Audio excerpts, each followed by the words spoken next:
नमस्कार. आत्ताच साळशिरंबे तालुका कराड येथे एक आदत एक बैल असे मैदान पार पडले. तर या मैदानावर सर्व मान्यवर उपस्थित होते आणि सत्कार समारंभासाठी मोठा लक्ष आणि बकासूर हे येणार होते. तर त्यांपैकी मोठा लक्ष हा आलेला होता. साता समुद्रापलीकडे बैलगाडा क्षेत्राचे नाव गाजवणारा मोठा लक्ष हा बैलगाडा क्षेत्रामधील सर्वात त्याच्या वेळेला टॉपचा बैल होता आणि बैलगाडा क्षेत्र म्हणजेच मोठा लक्ष अशी परंपरा आहे. तर मोठा लक्ष इथे आलेला होता, परंतु बकासूर आलेला नव्हता. कारण बकासूरची तब्येत ही थोडी डाऊन असल्यामुळे बकासूरसुद्धा आलेला नाही आणि बकासूरचे मालक मोहिल शेठ धुमाळ हे सुद्धा या मैदानावर आलेले नाही. तर बकासूर नेमका होता कुठे? तर बकासूर हा घरीच होता आणि त्याला थोडे चालवण्यात आलेले आहे हे. आणि बकासूरची तब्येत डाऊन असल्यामुळे त्याला थोडे येथे चालवण्यात आलेले आहे, त्यामुळे बकासूर आलेला नाही या मैदानावर. तर या नमस्कार मित्रांनो, मोठ्या लक्ष्याच्या नंतर बैलगाडा क्षेत्रामध्ये नंबर लागतो तो सप्तहिंद केसरी बकासूरचा. आणि बकासूर हा बैल की ज्याला पैरा योग्य असला तर नक्कीच हा गुलालात राहतो आणि एक नंबरसुद्धा करतो. परंतु ज्या वेळेला बकासूर बैलाला पैरा हा योग्य नसला तर बकासूरची हार ही निश्चित असते. कारण बकासूरला शर्यतीमध्ये धावण्यासाठी बैल पुरत नाही, म्हणून त्याची हार ही होत असते, हे सर्वांनाच माहीत आहे. मित्रांनो, आपण पाहणार आहोत बकासूरला योग्य असणारा पैरा म्हणजे पैऱ्यासाठी योग्य असलेले बैल. त्यांमध्ये काही ठराविकच आणि मोजके बैल आहेत ते बकासूरला जिंकवू शकतात आणि बकासूरच्या विरोधात धावल्यास बकासूरची हारसुद्धा होऊ शकते. असे काही बैल आहेत. तर त्यामध्ये सुरुवातीला आहे सातारा एक्सप्रेस बलमा.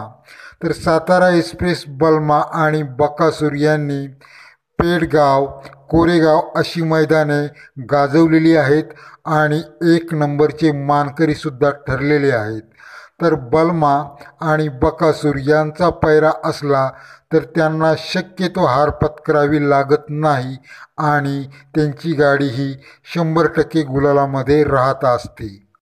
त्यानंतरचा बकासूरला पैऱ्यासाठी बैल आहे तो म्हणजे शेवाळ्या आबांचा बावऱ्या.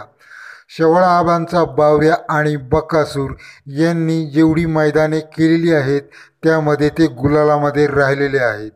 तर यामध्ये शेवाळ्या आबांचा बावऱ्या आणि बकासूर यांचा पैरा जर असला तर हे नक्कीच गुलालामध्ये राहून आणि कधीकधी एक नंबरचे सुद्धा मानकरी होत असतात. तर शेवाळ्या आबांचा बावऱ्या आणि बकासूर हा पैरासुद्धा योग्य आहे. त्यानंतरचा पैरा बकासूरला असू शकतो तो म्हणजेच रणजित सर निंबाळकर यांचा सर्जा. रणजित सर निंबाळकर यांचा सर्जासुद्धा खूप फॉर्ममध्ये आहे आणि त्यालासुद्धा भरपूर पळ आहे. तर बकासूर आणि निंबाळकर सर यांचा सर्जा हे जर मैदानात असले तरीसुद्धा शक्यतो हार होत नाही. त्यांनी आत्तापर्यंत बरीचशी मैदाने जिंकलेली आहेत आणि गुलालामध्ये राहिलेली आहेत. तर सर्जा आणि बकासूर यांचासुद्धा पैरा हा योग्य आहे. आणि यानंतरचा बकासूरसाठी पैरा म्हणजे असणार आहे तो आत्ताच उदयास आलेला म्हणजेच आत्ता फॉर्ममध्ये आलेला असा फाजिलराव. फाजिलराव आणि बकासूर यांनी मागे झालेल्या मैदानांवर एक नंबर केलेला आहे आणि आता देसाईच्या बिंजोड पाटीवर सुद्धा फाजिलराव याने विजय प्राप्त केलेला आहे. बिंजोडची शर्यत जिंकलेली आहे. ओपनच्या मैदानावर सुद्धा फाजिल फॉर्ममध्ये आहे आणि भविष्यात अतिशय फॉर्ममध्ये असणारा फाजिलराव आणि बकासूर यांचा जर पैरा असला तर त्यांना मैदाने जिंकणे कठीण जाऊ शकत नाही, हे 100%. पुढील बकासूरसाठी पैरा योग्य असलेला म्हणजेच घरणिकीचा राजा. घरणिकीचा राजा आणि बकासूर यांनी सुद्धा बरीचशी मैदाने जिंकलेली आहेत, गाजवलेली आहेत, गुलालामध्ये राहिलेले आहेत. पहिल्यांदा घरणिकीचा राजा आणि बकासूर हे धावले होते आणि तेथे त्यांनी 1 नंबरसुद्धा केलेला होता. घरणिकीचा राजा आता पुशेगाव हिंदकेसरी झाल्यापासून अतिशय फॉर्मला आहे आणि घरणिकीचा राजा हा सतत मैदाने जिंकत आहे आणि अतिशय फॉर्ममध्ये आहे. तर घरणिकीचा राजा आणि बकासूर यांचा पैरा असला तर हे नक्कीच गुलालामध्ये असतात. तर राजा आणि बकासूर हाही पैरा योग्य आहे. नंतर बकासूरसाठी योग्य पैरा म्हणजे पिस्टन. पिस्टन हा सुद्धा बैल बकासूरला योग्य आहे पैऱ्यासाठी. पिस्टन आणि बकासूर यांनी बरेचशा वेळा मैदानांवर गुलाल घेतलेले आहेत आणि मागे झालेल्या एका मैदानावर सुद्धा पिस्टन आणि बकासूर यांनी 1 नंबर करून दाखवलेला आहे. तर पिस्टन हा सुद्धा बैल बकासूरला पैऱ्यासाठी योग्य आहे. नंतर पाहूया की आदत मैदानावर बकासूरसाठी आदत वासरू हे कोणते धावणारे आहे आणि त्याचा पैरा बकासूरसाठी योग्य आहे. तर सुरुवातीला आपण सिकंदर 81 आणि बकासूर यांचा पैरा योग्य आहे असे मानू शकतो. कारण सिकंदर हा अतिशय चलाक वासरू आहे आणि आत्तापर्यंत त्याने ओपनच्या मैदानांवर खूप गुलालेसुद्धा घेतलेली आहेत आणि नंबरसुद्धा केलेले आहेत. तर हा सिकंदरसुद्धा योग्य आहे आदत मैदानासाठी बकासूरला. त्यानंतर रणजित सर निंबाळकर यांचा आदत सुंदरसुद्धा बकासूरला आदत मैदानावर चांगला ठरू शकतो.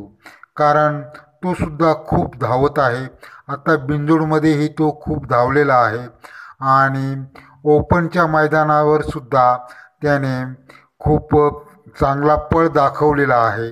तर यामध्ये आदतपैकी एक सिकंदर 81 आणि रणजित सर निंबाळकर यांचा सुंदर हा आदत मैदानावर बकासूरसाठी पैऱ्यासाठी योग्य आहे.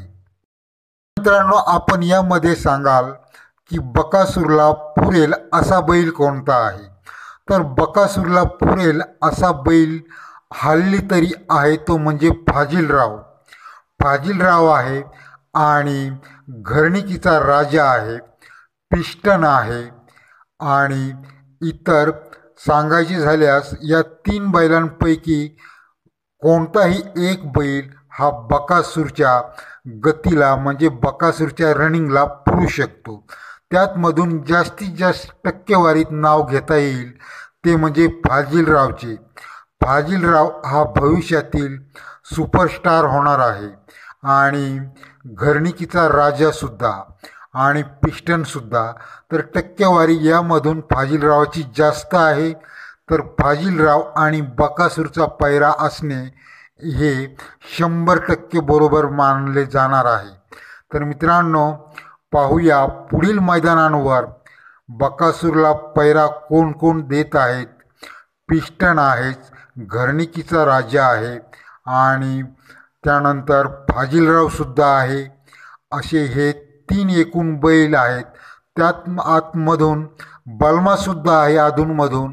कारण बलमाची तब्येत कधी कधी बिघडलेली असते, त्यामुळे बलमाचे काय सांगू शकत नाही की बलमा सतत पैरा देऊ शकतो, परंतु फाजिलराव घरणिकीचा राजा हे देऊ शकतात. धन्यवाद. चॅनेलला